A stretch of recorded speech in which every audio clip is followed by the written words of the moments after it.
And for the latest on Zimbabwe, SABC's foreign editor Sophie Mokoena is in Zimbabwe and she joins us now. Very good morning to you, Sophie. What is the latest situation in Zimbabwe after President Robert Mugabe's televised speech last night?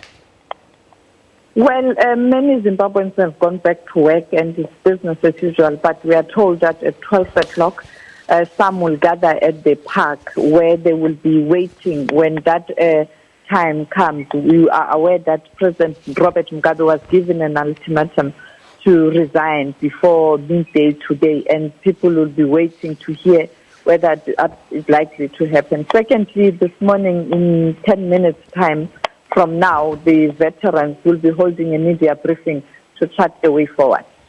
Well, was there some surprise from ZANU-PF regarding Mugabe digging in his heels and that he is staying put?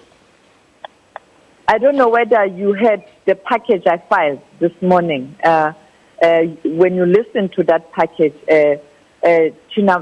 starting with Simon Moyo, who officially read the resolution that was approved and adopted, indicated in terms of what is going to happen if he shouldn't resign. In other words, they were fully aware that President Robert Mugabe is a veteran politician. He's very difficult when coming to issues that affect him. It's not easy to push him, but and then the same with Chinamasa. When you listen to Chinamasa's soundbite, it's giving the same indication.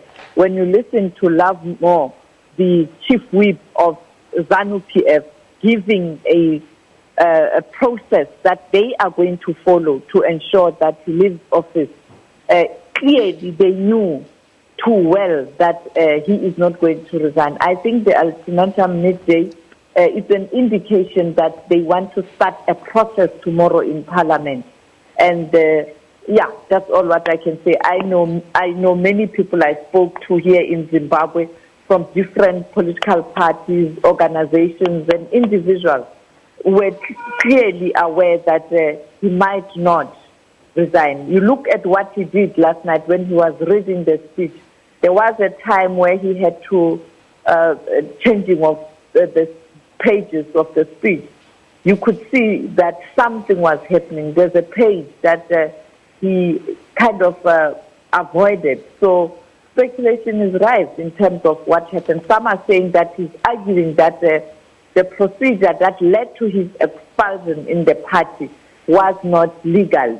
For example, citing an example that the 10 provinces that took a decision on Friday, some of them were illegitimate because people who presided over those provincial special meetings, some were expelled or are expelled members.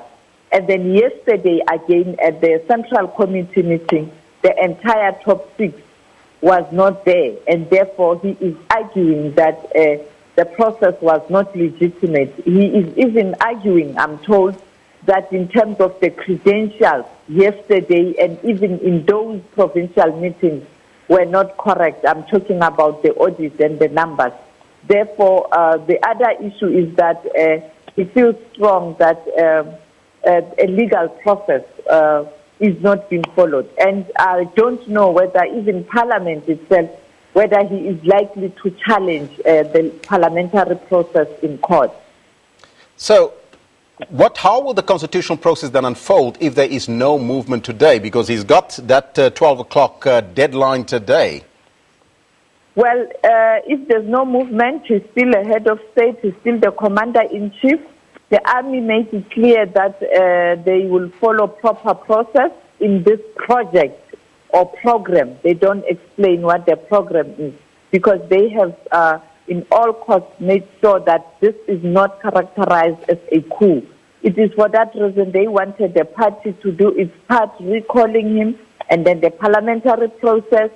And when the parliamentary process is concluded and the matter is not taken to court, then he can leave office.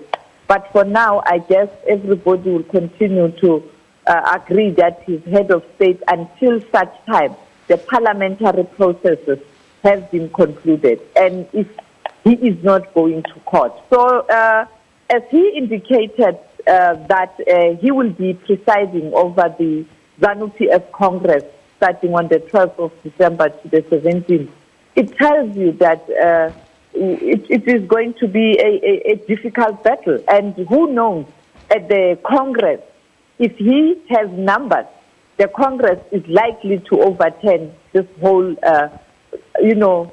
development. Because remember, the Central Committee is the highest decision-making body between conferences, like your ANC, NEC, highest decision-making body between conferences.